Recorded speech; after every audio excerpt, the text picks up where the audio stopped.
కోసం ఒకల కోసం ఏమన్నా ఆగమాగం అవుతుండ్రా?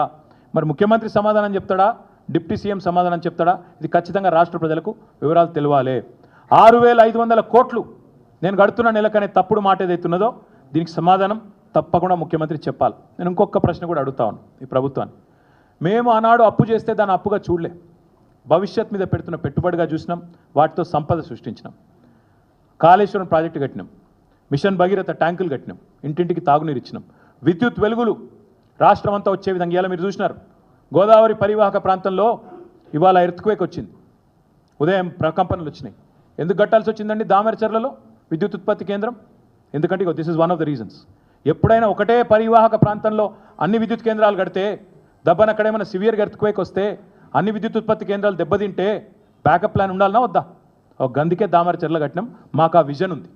ఆనాడు విద్యుత్ శాఖ మంత్రిగా జగదీష్ రెడ్డి గారు, ముఖ్యమంత్రిగా కేసీఆర్ గారు తీసుకున్న నిర్ణయం 4,000 పైచిల్కు మెగావాట్ల అల్ట్రా మెగా పవర్ ప్రాజెక్ట్ కట్టాలనే దామరచర్లలో తీసుకున్న నిర్ణయం సహేతుకం, సరైనది అని ఇవాళ మా నిర్ణయం కరెక్ట్ అని చెప్పి ప్రకృతి కూడా చెప్తా ఉన్నది. ఇంత సిగ్గుమాలిన వాళ్ళు దామరచర్లు ఎందుకు కడతారు, దాని వెనుక కథ ఏంది అని చిల్లర మాటలు మాట్లాడిన లేఖి మంత్రులకు కూడా నేను చెప్పే సమాధానం ఇగో ఇయ్యాల. ఎర్త్క్వేక్ ఏదైతే వచ్చిందో మొత్తం గోదావరి పరివాహక ప్రాంతంలో వచ్చింది. అది 5 వచ్చింది రిక్టర్ స్కేల్ మీద. ఎక్కువ వచ్చింటే మొత్తం విద్యుత్ కేంద్రాలు బంద్ అయిపోయింటే ఇప్పటికి రాష్ట్రం మొత్తం చీకట్లు ఉండకపోతుండేనా? ఒక గందుకే కట్టినాం దామరచర్లలా. గందుకే డీసెంట్రలైజ్ చేయాలి, గందుకే సెంట్రలైజ్ చేయొద్దు. ఇది కామన్ సెన్సు మీకు లేదు. మేమేం చేయాలి దానికి? మేము బ్రిడ్జిలు కట్టినాం, రోడ్లు కట్టినాం, ఫ్లైఓవర్లు కట్టినాం, అండర్ పాస్లు కట్టినాం, టీ హబ్బులు కట్టినాం, టీ వర్క్స్ కట్టినాం, జిల్లాకు ఐటీ సెంటర్లు కట్టినాం. నేను అడుగుతున్నా రేవంత్ రెడ్డి, 1,00,000 కోట్ల అప్పు దాటినావు, నువ్వు కట్టింది ఒక్కటి చూపెట్టు. నువ్వు కట్టింది ఒక్క ఇటుక ఎక్కనన్నా ఉన్నాయి గులగొట్టుడు తప్ప పీకిందేంది నువ్వు? పేదల ఇండ్లు హైదరాబాద్లో మూసీ కాడ గులగొడుతీవి, సున్నం చెరువు కాడ గులగొడుతీవి, హైడ్రా పేరు మీద బీభత్సం చేస్తేవి.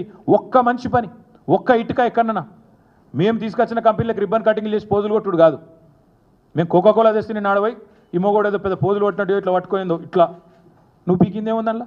కాళేశ్వరం నీళ్ళు తెచ్చింది మేము, కోకాకోలా తెచ్చింది మేము. నువ్వు రిబ్బన్ కటింగ్లకు మాత్రం పనికొచ్చే పనికి మాలిన ముఖ్యమంత్రివి. దానికి కూడా పెద్ద పోజు. ఒక రోడ్ వేసినావా? ఒక బ్రిడ్జ్ కట్టినావా? ఒక్క ప్రాజెక్టు కట్టినావా? ఒక ప్రాజెక్టు ఇటుక పెట్టినావా? మరి ఏడవైనాయి పైసలు? 1,00,000 కోట్లు ఏడవైనాయి. ఇప్పుడు నువ్వు చెప్పిన అప్పుల లెక్క తప్పని చూపెట్టినా, నువ్వు కట్టే మిత్తి లెక్క తప్పని చూపెట్టినా, మరి మిగతా పైసలు ఎక్కడ పోయినాయి చెప్పాలి. బ్రదర్స్ జేబులకు పోతున్నాయా? రాహుల్ దగ్గర పోతున్నాయా? ఢిల్లీకి పోతున్నాయా?